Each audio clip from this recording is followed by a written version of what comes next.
Hello दोस्तों, सूरज इसकी इलाइक्यू में आपका स्वागत है। आज की इस सेशन में हम लोग यूजी सेमेस्टर 1 इकोनॉमिक्स जीई या जनरल वाले का इम्पोर्टेंट क्वेश्चन करेंगे। जो लोग इकोनॉमिक्स जीई या जनरल लिए हुए हैं वह एग्ज़ाम हॉल में जाने से पहले यह क्वेश्चन देख कर जाइए।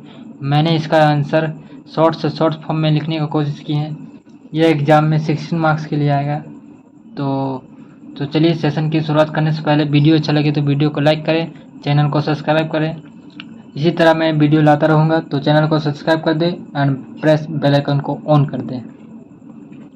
तो शुरुआत करते हैं। इसका पीडीएफ नोट्स मैं कमेंट बॉक्स में या डिस्क्रिप्शन बॉक्स में भी दे दूँगा। तो चलिए शुरुआत करते हैं। अर्थशास्त्र की विषय सामग्री की व्याख्या कीजिए। ये प्रीवियस ईयर क्वेश्चन हुआ, पूछा हुआ क्वेश्चन पेपर है। तो इसका आंसर लिखना है, अर्थशास्त्र की विषय सामग्री के अंतर्गत अलग अलग अर्थशास्त्रियों को द्वारा हमें अलग अलग विचारधाराओं को समझना होगा। पहला है धन संबंधी विचारधारा।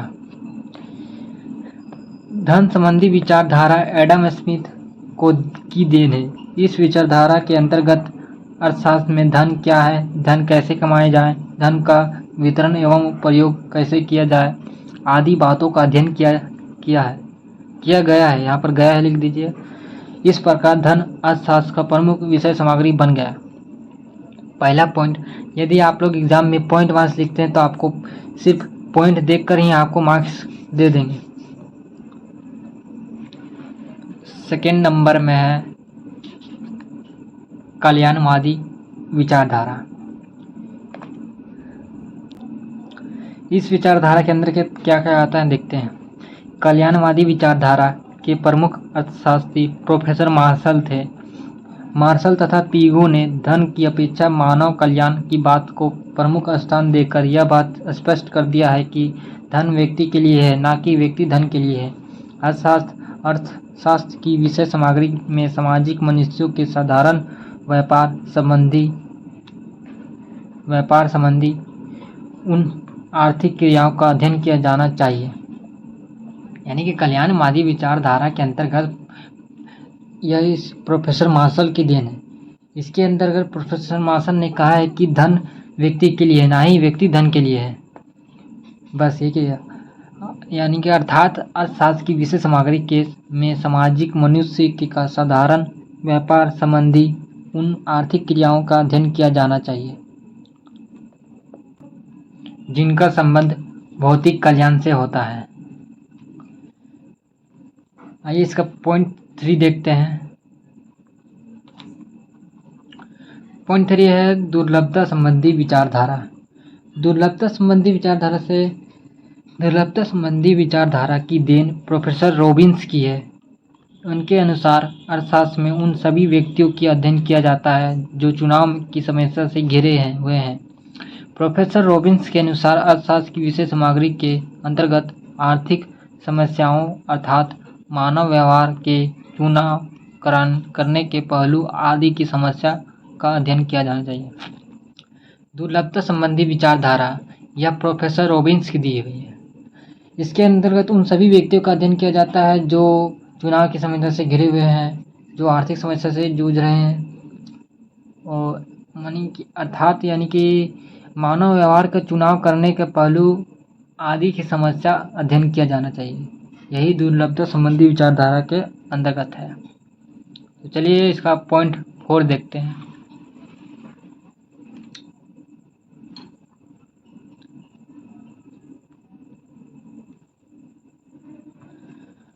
पॉइंट नंबर 4 है विकास केंद्रित विचारधारा। आधुनिक अर्थशास्त्रियों ने आधुनिक काल में विकास केंद्रित विचारों को जन्म दिया है। प्रोफेसर सैमुएल्सन के तथा उनके अनेक साथियों ने अर्थशास्त्र का विषय सामग्री में सीमित साधनों के वितरण तथा आर्थिक विकास दोनों बातों को सम्मिलित किया है।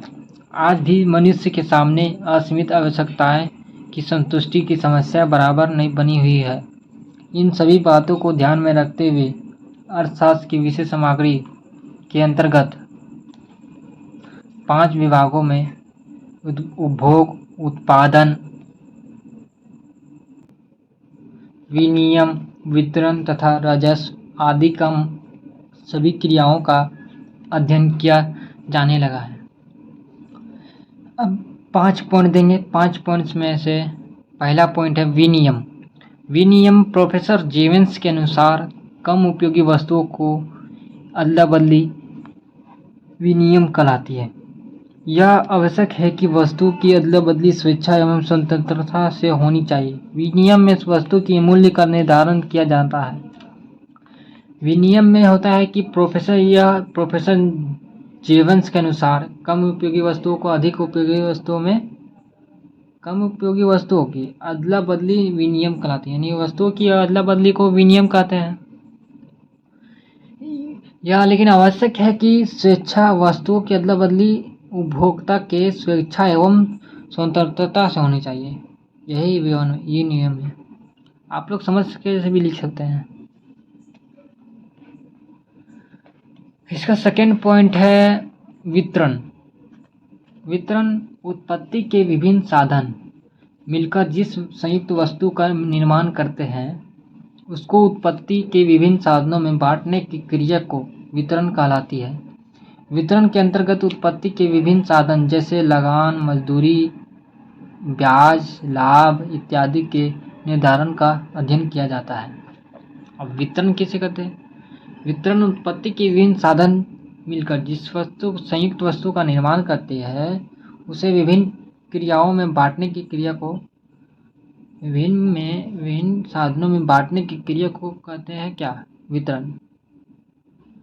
वितरण के अंतर्गत उत्पत्ति के विभिन्न साधन जैसे लगान, मजदूरी, ब्याज, लाभ इत्यादि के निर्धारण किया जाता है। इसका थर्ड पॉइंट है उत्पादन। उत्पादन से यह तात्पर्य है कि मानवीय आवश्यकताओं की पूर्ति किसी वस्तु की उपयोगिता का सृजन ही उत्पादन है। उत्पादन के अंतर्गत भूमि, पूंजी, श्रम, साहस तथा संगठन की विशेषताओं एवं कार्यक्षमता की उत्पत्ति के नियम व उत्पत्ति की अन्य समस्याओं का अध्ययन किया जाता है। पॉइंट नंबर 4 देखते हैं उपभोग। मानवीय आवश्यकताओं की पूर्ति के लिए किसी वस्तु की उपयोगिता को नष्ट करना उपभोग कहलाता है। प्रारंभिक चरण अर्थशास्त्र में उपभोग को विशेष महत्व नहीं दिया गया, परंतु वर्तमान समय में उपभोग की समय सबसे अधिक समय दिया गया है। इसलिए उपभोग को अर्थशास्त्र का आदि तथा अंत कहा जाता है। उपभोग मानवीय आवश्यकताओं की पूर्ति के लिए वस्तु की उपयोगिता का सृजन नष्ट करना उपभोग कहलाता है। पहले समय में उपभोग को उतना महत्व नहीं दिया गया था, लेकिन परंतु वर्तमान समय में उपभोग को सबसे अधिक महत्व दिया गया। इसलिए उपभोग को अर्थशास्त्र का आदि तथा अंत कहा जाता है। इसका लास्ट पॉइंट है राजस्व। आर्थिक कार्यों में राज्यों का महत्व दिन प्रतिदिन बढ़ता जा रहा है। इसलिए अर्थशास्त्र में 5वां विभाग राजस्व को महत्व दिया गया है। इसके अंतर्गत सरकार के व्यय, आय, ऋण तथा बजट के संबंधित सिद्धांतों का अध्ययन किया जाता है। आर्थिक कार्य यानी कि आर्थिक कार्यों में राज्यों का महत्व दिन प्रतिदिन बढ़ता जा रहा है। इसलिए अर्थशास्त्र में 5वां भाग भी राजस्व का है। इसके अंतर्गत सरकार के व्यय, आय, ऋण के संबंधित सब आती है। तो वीडियो अच्छा लगे तो वीडियो को लाइक कर दें, चैनल को सब्सक्राइब कर दें। इसके अगले पार्ट में दूसरा क्वेश्चन इकोनॉमिक्स जीई का मोस्ट इम्पोर्टेंट क्वेश्चन लाऊंगा, प्रीवियस ईयर और रिलेटेड क्वेश्चन लाऊंगा। तो वीडियो अच्छा लगे तो वीडियो को लाइक कर दें।